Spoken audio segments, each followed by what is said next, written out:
आज मुझे बहुत प्रसन्नता है कि मुझे निवाड़ी जनपद में ओरछाधीश रामराजा सरकार की इस पावन धरा पर आप सबके साथ संवाद बनाने का अवसर प्राप्त हुआ है। मैं इस धरती को नमन करता हूं। भाइयों बहनों, आप याद करिए, जब देश गुलाम था, भारत के अंदर भारत की आस्था को अपमानित किया जा रहा था। उस समय ओरछा की राजमाता के आह्वान पर अयोध्या धाम से साक्षात भगवान ने ओरछा में आकर के और यहां की धरा को पवित्र करने का काम किया था। भक्ति में शक्ति है, ये ओरछाधीश रामराजा सरकार की उपस्थिति इस बात का एहसास कराती है। और भाइयों बहनों, अब तो हम सबका सौभाग्य है कि अयोध्या में 500 वर्षों के बाद प्रधानमंत्री मोदी जी के कर कमलों से 22 जनवरी को रामलला अपने भव्य मंदिर में विराजमान होंगे। और मुझे लगता है हर भारतवासी सदियों से इस दिन की प्रतीक्षा कर रहा था। सदियों से कई पीढ़ियां गुजर गई। हमारी पीढ़ी सौभाग्यशाली है कि हम अपनी आंखों से भगवान राम के इस वैभव को स्वयं रामलला के मंदिर में विराजमान होते हुए देख पा रहे हैं। और इसके लिए मैं आप सबके लिए भी, आपका भी आह्वान करता हूं कि आप भी 22 के कार्यक्रम के बाद श्री शिशुपाल यादव जी और अन्य भाजपा कार्यकर्ताओं के साथ मिलकर के अयोध्या आने का कार्यक्रम जरूर बनाइएगा। भाइयों बहनों, आज हमारा देश बदल रहा है। प्रधानमंत्री मोदी जी के नेतृत्व में भारत ने दुनिया के अंदर अपनी एक अलग पहचान बनाई है। वैश्विक स्तर पर भारत का सम्मान बढ़ा है। भारत आज सुरक्षित देश हुआ है। अब कोई भारत के अंदर घुसपैठ नहीं कर सकता। भारत के अंदर निर्दोष नागरिकों की हत्या नहीं कर सकता। आज भारत के अंदर भी बड़े बड़े वर्ल्ड क्लास इंफ्रास्ट्रक्चर के कार्य हो रहे हैं। Highway, railway, metro, rapid rail, inland waterway, airport, जनता की सुविधा के लिए एम्स बन रहे हैं, आईएम बन रहे हैं, आईआईटी बन रही है, 1 डिस्ट्रिक्ट 1 मेडिकल कॉलेज का निर्माण हो रहा है। और शिक्षा के लिए सीएम राइस जैसी योजनाएं भी जमीनी धरातल पर उतरती हुई दिखाई दे रही हैं। गरीब कल्याण के लिए हर गरीब के घर में शौचालय हो, हर गरीब को सिर ढकने के लिए एक आवास की सुविधा हो, हर गरीब के लिए 5 लाख रुपए की स्वास्थ्य बीमा का कवर हो, और कोरोना जैसी आपदा है तो फ्री में राशन की सुविधा भी हो। यह नए भारत की तस्वीर प्रस्तुत करता है, जहां भाइयों बहनों बिना भेदभाव के शासन की योजना का लाभ हर गांव, हर गरीब, हर किसान, हर नौजवान, समाज के हर तबके तक पहुंचाने का कार्य हो रहा है। हर व्यक्ति तक पहुंचाने का कार्य हो रहा है। कोई भेदभाव नहीं, न जाति के नाम पर, न मत और मजहब के नाम पर, न क्षेत्र और भाषा के नाम पर। एक ही नारा है, सबका साथ, सबका विकास। भाइयों बहनों, ये नया भारत है। प्रधानमंत्री मोदी जी के नेतृत्व में बदलते हुए इस भारत को हम सब अपनी आंखों से देख रहे हैं। और मध्य प्रदेश में आपके लोकप्रिय मुख्यमंत्री श्री शिवराज सिंह चौहान जी के नेतृत्व में इस नए भारत में मध्य प्रदेश को भी बदलते हुए हमने देखा है। देश के अंदर सबसे अधिक कृषि विकास की दर से आगे बढ़ने वाला प्रदेश है मध्य प्रदेश। जिस मध्य प्रदेश में खेती बदहाल थी, सिंचाई की सुविधा नहीं थी, अव्यवस्था थी, अराजकता की स्थिति थी,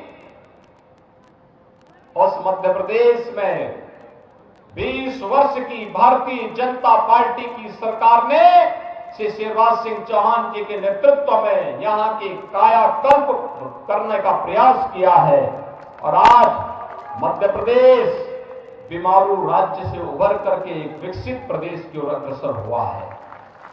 ये मोमेंटम बने रहना चाहिए। इसके लिए आज हम सब आपके बीच आए हैं। भाइयों बहनों, मैं आपसे पूछना चाहता हूं, आप जो डबल इंजन की भाजपा की सरकार पिछले 9-10 वर्षों में करके दिखाई है, हर घर में शौचालय हो, ये कांग्रेस भी तो कर सकती थी, ये कांग्रेस के समय में भी हो सकता था, लेकिन गरीब उनके एजेंडे में नहीं था। हर गरीब के पास सिर ढकने के लिए छत हो, ये कांग्रेस भी कर सकती थी, लेकिन भाजपा की डबल इंजन की सरकार ने यह करके दिखा दिया। हर गरीब को राशन की सुविधा मिले, ये कांग्रेस की सरकार भी कर सकती थी। लंबे समय तक उन्होंने प्रदेश और देश में शासन किया, लेकिन गरीब उनके एजेंडे में नहीं था, वे नहीं कर पाए। हर गरीब को स्वास्थ्य बीमा का कवर मिले, उनके एजेंडे में नहीं था। बीजेपी की डबल इंजन की सरकार ने करके दिखा दिया। भाइयों बहनों, इंफ्रास्ट्रक्चर के बड़े बड़े कार्यक्रम होने चाहिए, मेडिकल कॉलेज बननी चाहिए, सीएम राइज स्कूल बननी चाहिए, अमृत सरोवर बनने चाहिए, इंजीनियरिंग कॉलेज बनने चाहिए, मेडिकल और नर्सिंग कॉलेज बनने चाहिए। ये पहले भी हो सकता था, लेकिन उनके पास इसका विजन नहीं था, क्योंकि कांग्रेस तो स्वयं में समस्या का नाम है। भाइयों बहनों, अंतर फर्क साफ है।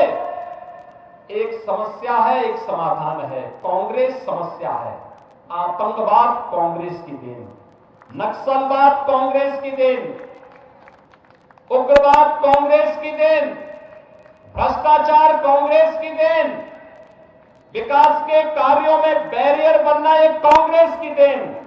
तो कांग्रेस समस्या का नाम है और बीजेपी समाधान का नाम है। समाधान समाधान। भाइयों बहनों, कांग्रेस ने अयोध्या में राम मंदिर का निर्माण नहीं होने दिया।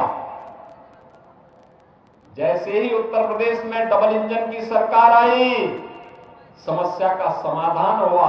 आज रामलला का भव्य मंदिर बन रहा है। कल आपने देखा होगा, राहुल जी केदारनाथ दर्शन करने के लिए गए हैं। पार्टी उनकी चुनाव लड़ रही है मध्य प्रदेश में। राहुल जी पहले ही तय कर चुके हैं कि कांग्रेस नहीं आने वाली है, इसलिए वे पहले धाम दर्शन करने चले गए। सच है ना? मैं गलत तो नहीं बोल रहा हूं? आप मुझे बताइए, जो सज्जन पार्टी के पहले पूर्व अध्यक्ष रहे हों, चुनाव के ऐन वक्त पर वे धाम दर्शन करने के लिए जा रहे हैं, तो क्या चीजें दिखाती हैं? ये चीजें दिखाती हैं कि न उनकी पार्टी उनको गंभीरता से लेती है और न ही जनता ही उनको गंभीरता से लेती है। लेकिन राहुल जी, जब केंद्र और प्रदेश में कांग्रेस की सरकार थी, तब केदारनाथ पूरी तरह प्राकृतिक आपदा की चपेट में आकर के पूरी तरह एक प्रकार से बहुत खराब स्थिति में पहुंच गई थी। और ये प्रधानमंत्री मोदी जी और बीजेपी के डबल इंजन की सरकार का आज कृतित्व है। केदारनाथपुरी एक नए धाम के रूप में, नई आभा के रूप में देश और दुनिया को अपनी ओर आकर्षित कर रही है। उन्होंने उजाला था, मोदी जी ने संवार दिया। और भाइयों बहनों, ऐसे ही काशी विश्वनाथ धाम, काशी में कितने लोग गए? वाराणसी में दर्शन किया वहां काशी विश्वनाथ धाम का। नया काशी विश्वनाथ धाम चाहिए, कितना भव्य और दिव्य बन गया। महाकाल के महालोक में दर्शन करिए, कितना भव्य बन गया है। उत्तर प्रदेश में राम जन्मभूमि में भव्य मंदिर के निर्माण के साथ साथ नई अयोध्या को एक बार देखेंगे, आप भी अचरज में पड़ जाएंगे कि वाह, यही अयोध्यापुरी है जिसमें भगवान राम ने जन्म लिया था।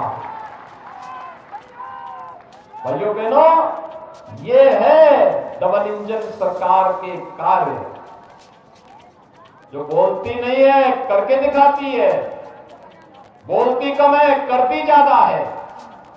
और इसलिए भाइयों बहनों, आज हम सब आए हैं, हमें समस्या नहीं चाहिए, हमें समाधान चाहिए। समाधान, समाधान, इस जनता जनार्दन की समस्या का समाधान। और ये समाधान तो केवल डबल इंजन की भाजपा सरकार ही दे पाएगी।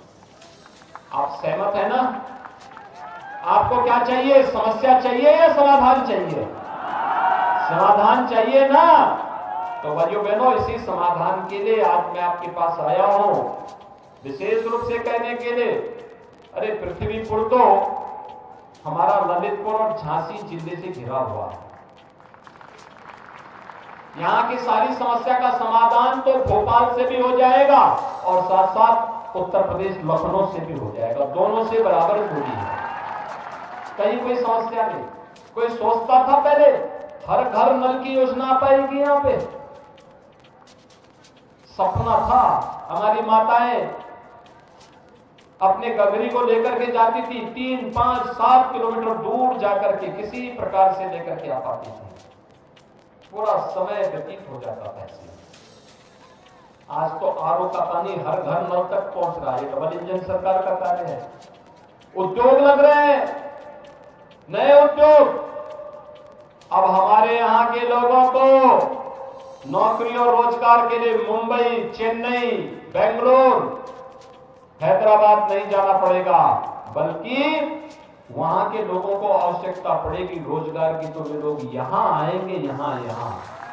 और भाइयों बहनों, यही कहने के लिए डबल इंजन सरकार जब कार्य करती है तो उसकी स्पीड भी होती है और वह बिना भेदभाव के शासन की योजना का लाभ भी देती है, सुरक्षा का बेहतर माहौल भी देती है।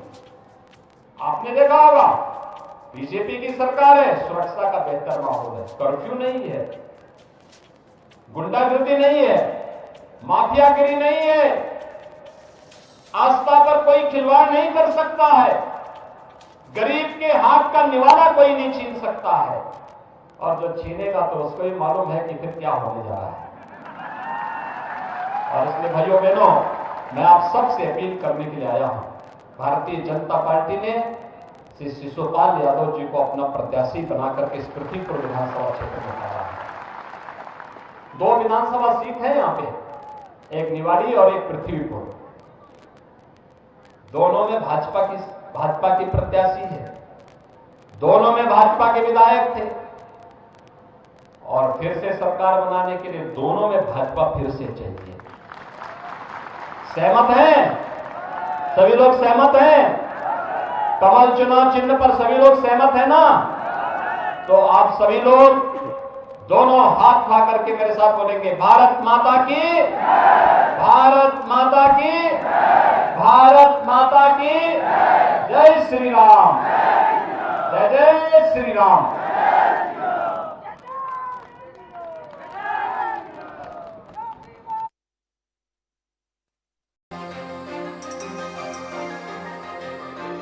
मध्य प्रदेश के निवाड़ी में मुख्यमंत्री योगी आदित्यनाथ सभा को संबोधित कर रहे थे। फिलहाल इस बुलेटिन में इतना ही, दीजिए इजाजत। आप देख रहे हैं भारत का सर्वश्रेष्ठ न्यूज चैनल भारत समाचार।